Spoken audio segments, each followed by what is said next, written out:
우리 해밀레님 중에는 나 당뇨 있어서 잡곡밥 먹고 있다 하시는 분들 많으실 겁니다.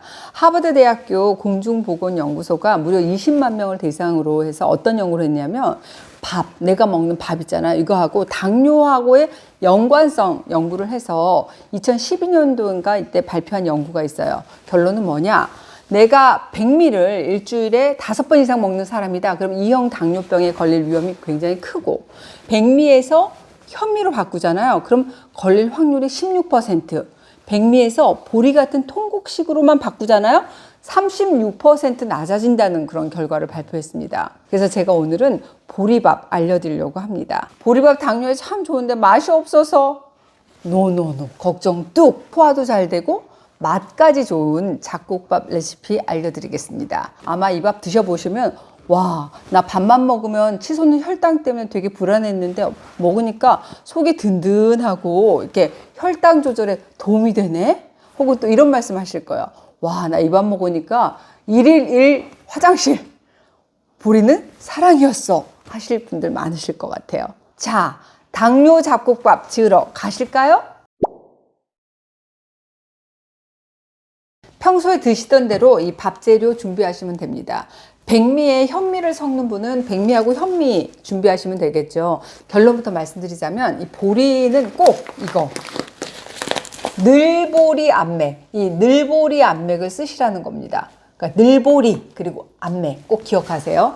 보리 하게 되면 쌀보리 그리고 겉보리가 있죠. 껍질이 붙어 있는 건 겉보리. 그 겉보리 껍질의 상당 부분을 깎아 벗긴 거를 우리가 늘보리다라고 얘기를 합니다. 아, 꽁보리밥, 옛날에 먹던 그 꽁보리밥 맞아요. 그게 바로 그 늘보리밥. 늘보리밥이 바로 꽁보리밥이다 생각하시면 좋습니다. 쌀보리, 늘보리 헷갈린다. 무슨 차이가 있어? 바로 식이섬유 함량에 큰 차이가 있습니다. 식이섬유 함량을 비교해 보면은 제가 아예 이렇게 인쇄를 해가지고 왔어요. 쌀보리의 식이섬유가 이거 12.8%, 늘보리의 식이섬유 함량이 20.8%, 굉장히 큰 차이를 보이잖아요. 아, 겉보리를 도정하는 과정에서 껍질이 완전히 깎여 나가지 않고 남아있기 때문에 늘보리는 식이섬유 함량이 높구나. 맞습니다. 근데 문제가 있죠. 뭐냐? 식감. 입에서 겉돌아. 아니, 보리밥 좋다고 해서 먹었는데 내 입에서는 왜 이렇게 빙글빙글 술래잡기 하고 돌아다녀 하시는 분들 많아요. 또 어떤 분은 아, 김 원장 나는 정말 현미밥은 먹어도 속이 괜찮은데 이상하게 보리밥만 먹잖아. 그럼 내가 아무리 천천히 꼭꼭 씹어 먹어도 정말 이게 비정상적으로 가스가 너무 많이 차고 배 아파서 며칠 고생하다 난 포기했어. 이러신 분들 계시거든요. 그래서 항상 이 보리로 밥을 할 때 미리 한번 막 찌거나 하루 이상 오랫동안 불려야 한다는 겁니다. 아무래도 껍질이 많이 남아있다 보니까 쌀과 같이 밥을 안 치게 되면 쌀보다 늦게 퍼지잖아요. 그래서 생보리를 씻게 되는 경우가 있잖아요. 그리고 가스가 많이 차고 방구가 많이 나오는 거 역시 충분히 익히지 않은 보리거나 아니면 딱딱한 보리를 제대로 씹지 않고 넘겨가지고 소화가 잘 안 돼서 그런 경우도 있어요. 그래서 오늘은 우리가 보리 따로 쪄가지고 밥에 안 치는 그런 번거로운 수고 안 해도 요새는 미리 쪄서 나온 보리가 있어요. 그걸 쓰시면 됩니다. 그게 뭐냐? 그게 바로 여기 암맥. 암맥이 뭐냐? 압착했다는 거. 보리 증기로 미리 쪄서 납작하게 눌러 놓은 겁니다. 암맥이 제가 아예 이렇게 보여드릴게요. 이게 바로 암맥이에요.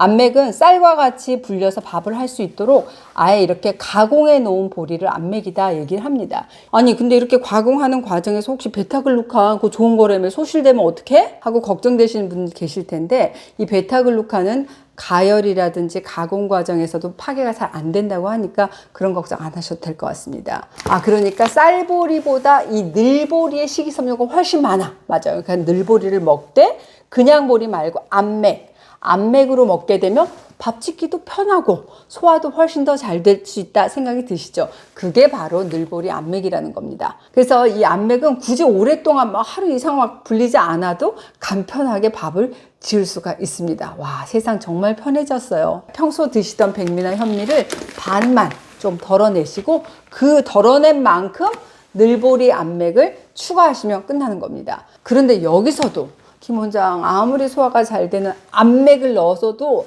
나는 위가 안 좋아. 난 식적이 있거든. 그래서 난 소화가 잘 안 돼서 너무 걱정이다. 그래서 난 뭐 먹을까 봐 정말 두렵다 하시는 분들을 위해서 그래서 제가 특별한 세 가지 재료를 추가해 볼까 합니다. 뭐냐? 소화를 돕는 무, 그리고 보리의 효과를 극대화하는 표고입니다. 여기에 이 감칠맛을 쫙 끌어올리는 다시마가 더해지잖아. 그럼 더할 나위 없는 정말 아주 맛들어진 잡곡밥이 만들어질 수가 있습니다. 자, 여기 이미 준비를 했습니다. 이 무는 지금 두껍게 이렇게 채 썰어 가지고 준비를 해놨고요. 지금 건 표고버섯하고 이 다시마는 지금 이것처럼 물에 불려 가지고 물 우려놨거든요. 그래서 일부는 건져 가지고 물기 딱 짜서 표고버섯 준비해 놨고, 이 다시마 있잖아, 이거 버리는 게 아니라 이렇게 잘게 이렇게 채 썰어서 이렇게 준비를 해놨습니다. 요 불린 물은 버리지 마시고 밥물 할 때 활용하시면 됩니다. 이 밥에 무가 들어가잖아요. 그러니까 물량은 평소에 절반 정도만 잡으시면 돼요. 많이 잡으시면 안 돼요. 너무 질어집니다. 자, 밥 짓도록 하겠습니다. 미리 씻어 놓은 쌀, 현미, 암맥, 늘보리 암맥을 깨끗이 씻어 가지고 이렇게 건져놨거든요. 이걸 같이 넣고 미리 깨끗이 건져가지고 채 썰어 놓은 표고버섯 좀 넣으시고요. 자, 저는 이거 많이 넣으면 맛있더라고요. 자, 넣으시고 다시마 불려놓은 다시마 건져서 이렇게 채 썰어 놨어요. 요거 같이 넣어주시고요. 다시마하고 표고버섯으로 우린 물, 이거 없다 그러면 그냥 물 하셔도 괜찮습니다. 근데 아무래도 요게 들어가면 맛이 좀 감칠맛이 나기 때문에 훨씬 밥맛이 좋아지더라고요.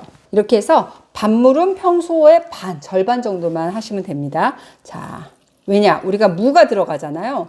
무가 들어가니까 밥물을 너무 많이 잡으시면 안 돼요. 그래서 절반 정도 남겨놨습니다. 그 다음에 굵게 채 써놓은 물을 덮어주시면 됩니다. 물을 제일 위로. 자, 이 정도. 이렇게 해서 이렇게.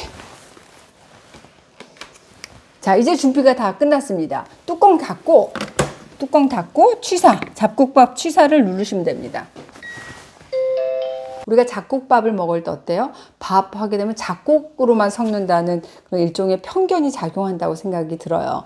사실 이 밥을 구성하는 곡물로 보잖아요. 그러면 백미밥하고 잡곡밥의 칼로리는 거의 비슷하거나 오히려 잡곡의 칼로리가 더 높을 수 있습니다. 즉, 혈당은 천천히 오를 수는 있지만 뭐 현미밥이나 잡곡밥을 먹는다고 해서 혈당이 안 올라가는 건 아니라는 겁니다. 오히려 밥에 잡곡을 더 많이 섞잖아요. 그러면 같은 양의 백미밥보다 칼로리가 더 높아진다는 단점도 있어요. 특히 당뇨 있으면 혈당에 민감할 수밖에 없잖아요. 근데 당질이 식후 혈당을 좌우하기 때문에 우리가 탄수화물 식품의 섭취를 조절할 필요가 있습니다. 요럴 때 당질 섭취를 좀 피하면서 탄수화물을 섭취하는 좋은 방법이 뭐냐? 바로 식이섬유라고 할 수 있습니다. 식이섬유가 풍부한 채소, 버섯, 해초류, 요걸 밥에 섞었잖아요. 그렇게 되면 칼로리도 낮아지고 당질 섭취가 낮아지면서 상대적으로 식이섬유의 비율이 높아지고, 그러니까 우리가 먹었을 때 포만감은 커져서 식후 혈당에 좀 유리하게 조절을 용이하게 하는구나, 이런 생각이 드시죠. 그러니까 이런 잡곡밥을 할 때는 이 잡곡밥에 어울리는 버섯, 해초, 요걸 더하는 것이 당뇨인에겐 좀 더 전략적인 밥 레시피가 될 수 있겠구나 생각하셔야 돼요. 그래서 제가 오늘 이 보리밥, 잡곡밥에 추가한 채소가 바로 무잖아요.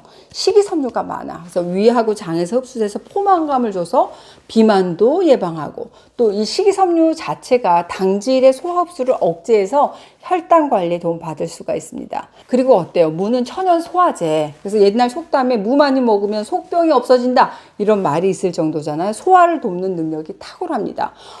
그래서 내가 잡곡밥 먹으면 소화가 안 될 거 걱정하시는 분들이 무 같이 드시게 되면 그냥 쑥쑥 내려간다 생각이 드실 거예요. 이 보리밥에 넣는 두 번째 재료가 바로 표고버섯입니다. 이 보리하고 버섯에 공통점이 있다. 그거는 베타글루칸, 그게 공통점이에요. 보리하게 되면 곡물 중에서 베타글루칸이 1등, 정말 많은 것으로 알려져 있죠. 이 보리의 베타글루칸을 매일 3g 이상 먹잖아요. 그러면 나쁜 콜레스테롤, LDL 수치, 토탈 콜레스테롤 수치를 떨어뜨리는 데 도움이 된다고 알려져 있습니다. 버섯은요, 맞아요. 버섯의 베타글루칸도 항암 성분으로 많이 알려져 있잖아요. 우리가 매일 이 마른 표고버섯을 먹잖아요. 그럼 감마델타 T세포의 기능이 올라가. 그래서 염증성 단백질이 떨어뜨렸다는 그런 연구 결과도 발표된 바가 있습니다. 감마델타 T세포는 뭐냐? 주로 우리 피부라든지 장 같은 이런 점막에 존재하거든요. 일단 스트레스를 받은 세포를 초기에 없애, 그리고 항원을 찾아낸다든지 성장 자극인자를 분비하는 여러 가지 역할을 하는 면역 세포다라고 생각하시면 좋아요. 그래서 우리가 매일 표고버섯을 먹는 것만으로도 면역력이 향상되고 내 몸에 있는 여러 가지 염증이 줄어들 수 있다는 거죠. 우리 당뇨인들은 항상 합병증 때문에 걱정을 하는데 정말 되게 좋은 조합이구나 생각할 수 있겠어요. 그리고 마지막으로 요 다시마가 추가가 됐죠. 이것은 이 밥 자체의 감칠맛을 쫙 끌어올리는 그런 역할을 합니다. 다시마는 많이도 필요 없어요. 딱 한 조각만 여기 추가를 했잖아요. 그랬을 때 감칠맛을 낼 뿐만 아니라 이 자체가 수용성 식이섬유에서 포만감을 더할 수가 있습니다. 와, 이 다시마 한 조각이 이 잡곡밥을 더 맛있게 건강하게 바꿀 수 있다고 맞습니다. 자, 이제 밥이 다 됐습니다. 한번 뚜껑을 열어보도록 하겠습니다. 자,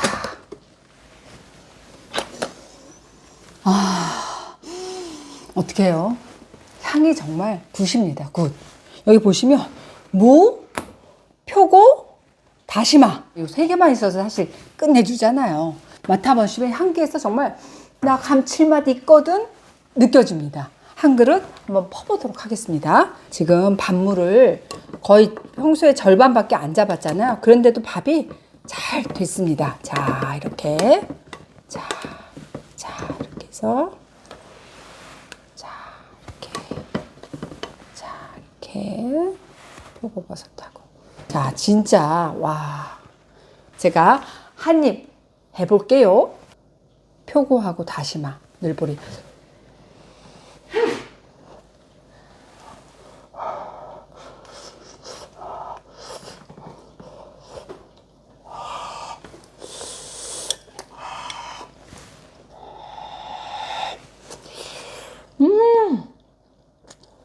표고하고 무의 약간 부드럽고 달달한 그 식감도 정말 좋고, 잡곡을 이렇게 씹을수록 다시마하고 표고 감칠맛, 은은한 단맛이 섞여갖고 나와서 식감이 정말 괜찮습니다. 그냥 보리 하루 불려가지고 혹은 압력밥솥에 쪄가지고 하는 것보다 훨씬 쉽고 간편하고 일단 먹기가 좋아요.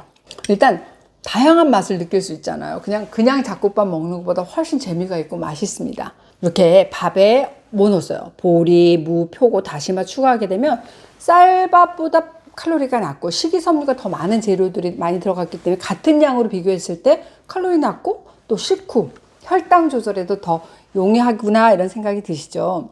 여러분, 나 혈당 관리 잘하고 싶어.